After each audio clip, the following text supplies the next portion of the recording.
স্বাগতম engineering solution বাংলায়। আমি সৌমেন্দ্র ঢালি রয়েছি আপনাদের সাথে। আজকের এই ভিডিওতে আমরা জানতে পারবো কেন একটা ব্যাটারির চার্জ দ্রুত শেষ হয়ে যায়। ব্যাটারির চার্জ দ্রুত শেষ হওয়ার অন্যতম কারণ হলো ব্যাটারির সেলগুলো নষ্ট হয়ে যাওয়া। যদি কোনো ব্যাটারির একটা সেল বা সবগুলো সেল নষ্ট হয়ে যায় তাহলে কিন্তু ব্যাটারিটা দ্রুত ডিসচার্জ হয়ে যাবে। এজন্য আমরা ব্যাটারির টার্মিনাল ভোল্টেজ এবং সেল ভোল্টেজ পরিমাপ করব, তাহলে জানতে পারবো কেন চার্জ। দেখব একটা ব্যাটারি, এই ব্যাটারিটা আমরা মাল্টিমিটারের সাহায্যে এই টার্মিনাল ভোল্টেজ কিভাবে পরীক্ষা করতে পারি। আমরা যখন একটা ব্যাটারি ব্যবহার করি, সেটা আইপিএসের সাথে হোক বা সোলার ইলেকট্রিক্যাল সিস্টেমের সাথে হোক বা ইউপিএসের সাথে হোক, তখন আমরা যখন লোডটাকে পরিচালনা করি তখন কিন্তু এই ব্যাটারিটা ডিসচার্জ হয়ে যায়।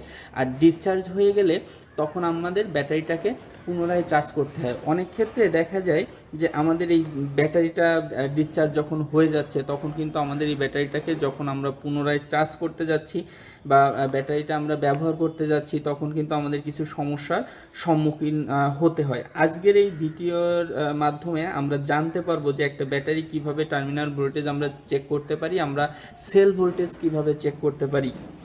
এই বিষয়টা কিন্তু খুবই গুরুত্বপূর্ণ। আমরা যদি টেস্ট করতে না পারি তাহলে কিন্তু আমরা ব্যাটারিটাকে দীর্ঘদিন ধরে ব্যবহার করতে পারবো না বা ব্যাটারি কি সমস্যা আছে সেটা ফাইন্ড আউট করতে পারবো না। আমরা এই ব্যাটারি ব্যবহার করতে গেলে আমরা মেইনলি দুইটা সমস্যা আমাদের চোখে পড়ে। সেই সমস্যা দুইটা হচ্ছে, প্রথমত ব্যাটারিটা ডিসচার্জ হয়ে গেছে কিন্তু ব্যাটারিটা স্পেসিফিক গ্র্যাভিটি লিকুইড বা ইলেকট্রোলাইট যেটা আমরা ব্যবহার করছি সেটা আমাদের নেমে গেছে। তখন আমরা কি করব, তখন আমরা ব্যাটারিটা 8 থেকে 10 ঘন্টায় যদি আমরা চার্জ করি তাহলে কিন্তু আমাদের স্পেসিফিক লেভেল আমাদের বা ইলেকট্রোলাইটের গ্র্যাভিটি লেভেলটা রিচ হয়ে যাবে। দ্বিতীয় যে সমস্যাটা আমরা অনেক সময় দেখতে পাই, যে স্পেসিফিক গ্র্যাভিটি ঠিক আছে কিন্তু আমার ব্যাটারি ভোল্টেজটা কম।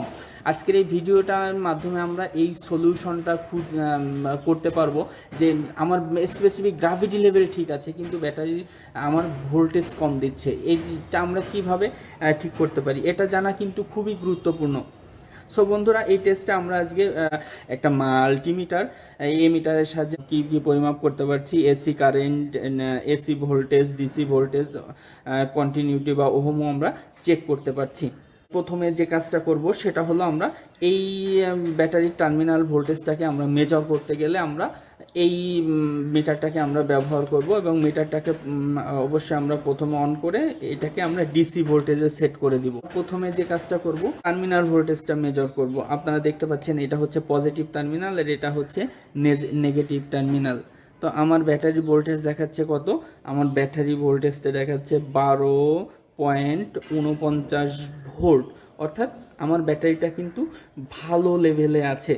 আমার ব্যাটারির ভোল্ট যদি 10 থেকে 11 ভোল্ট দেখায় তাহলে কিন্তু আমার ব্যাটারি ভোল্টেজ ভালো নাই। আমার ব্যাটারি যদি 12.5 বা 13, 14 পর্যন্ত থাকে তাহলে আমার ব্যাটারিটা ভালো লেভেলে আছে। আমি বুঝতে পারলাম যে ব্যাটারির টার্মিনাল ভোল্টেজটা ভালো আছে। আমরা দীর্ঘদিন ধরে যখন ব্যাটারিটাকে ব্যবহার করি, চার্জ না করি, ইনভার্টার বলি বা আইপিএস বলি বা ইউপিএস বলি বা সোলার সিস্টেম বলি, তখন আমরা এই ব্যাটারিটাকে কি করছি, ব্যবহার করছি লোডের মাধ্যমে। এবং লোডের মাধ্যমে ব্যবহার করতে করতে দেখা যাচ্ছে যে আমার লোডটা চলতে ব্যাটারিটা ডিসচার্জ হয়ে যাচ্ছে। ডিসচার্জ হয়ে গেলে অনেক ক্ষেত্রে আমরা ব্যাটারিটা ফেলে রেখে দিই।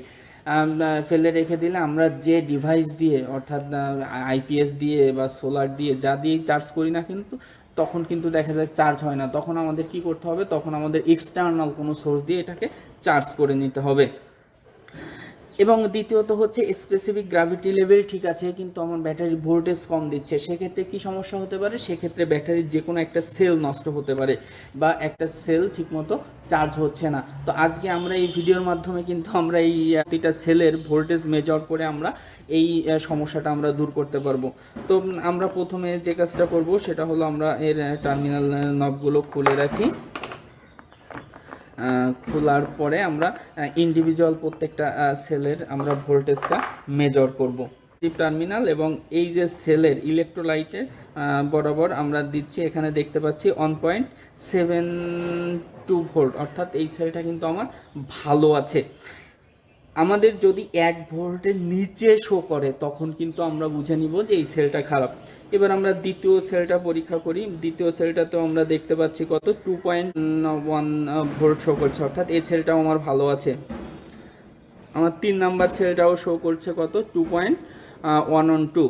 আমার চতুর্থ সেলটাও শো করছে 2.11, অর্থাৎ আমরা দেখতে পাচ্ছি যে আমাদের সবগুলো সেলই কিন্তু ভালো আছে বা ভালো একটা পজিশনে আছে। আমরা সর্বশেষ যেটাকে দেখতে পাচ্ছি সেটা হচ্ছে 2.1, অর্থাৎ এই সেলটাও ভালো আছে।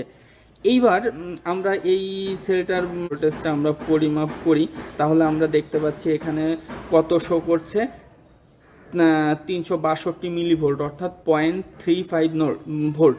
অর্থাৎ এই সেলটাতে কিছুটা নিকেল জমা হয়েছে এবং আপনারা দেখেন এই 3.37 ভোল্ট, এবং আপনারা যদি এই ভোল্টটাকে সেলটা দেখতে পারেন 1.7, অর্থাৎ এই দুইটা মিলিয়ে কিন্তু আমার এই যে 2 ভোল্ট, অর্থাৎ এই দুইটা সেলের যে ভোল্ট, সে ভোল্টটা কিন্তু ঠিক আছে। অর্থাৎ আমরা এই ভিডিওর মাধ্যমে আজকে বুঝতে পারলাম যে আমার ব্যাটারির টার্মিনাল ভোল্টেজ কিভাবে আমরা পরিমাপ করলাম এবং ইন্ডিভিজুয়ালি প্রত্যেকটা সেলের ভোল্টেজ পরিমাপ করে, অর্থাৎ আমার কোনো সেল নষ্ট আছে কিনা, আমার কোনো সেল ড্যামেজ হয়েছে কিনা, আমার কোনো সেলে ফল্ট হলে তখন কিন্তু আমরা ব্যাটারির যেভাবে চার্জ পাওয়া কথা ধীরে ধীরে, সেইভাবে কিন্তু আমরা চার্জ পাবো না, এবং স্পেসিফিক গ্র্যাভিটি লেভেল ঠিক থাকার পরেও দেখা যাবে যে আমার ব্যাটারিটা ফুললি লোড ব্যাকআপ দিতে পারতেছে না, ভোল্টেজ কমে যাচ্ছে।